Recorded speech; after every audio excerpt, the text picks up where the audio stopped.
Hello everyone, welcome back. In this video, I'm going to show you how to change the programming code on your Schlage Lock in 2026. Now, first of all, before changing anything, you will need the current 6-digit programming code. And if you never changed it before, you can just simply check the sticker which will be inside the battery compartment. Or now that you have the programming code, you just have to wake up the keypad and then you need to enter that particular programming code. Now, after entering it correctly, you should see 3 orange flashes and 3 beeps. And once you basically hear or see that, you just have to simply press this Schlage button.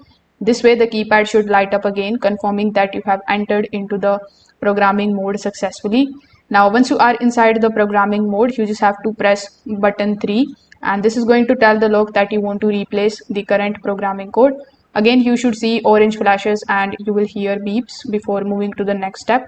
Now, once you have done that, you just have to simply enter your new 6-digit programming code. Then you just have to wait for the keypad confirmation and then enter the same new code one more time. Now, if everything was entered correctly, you will see the green light over here, and it is also going to give you a long beep. That means the new programming code is now saved successfully.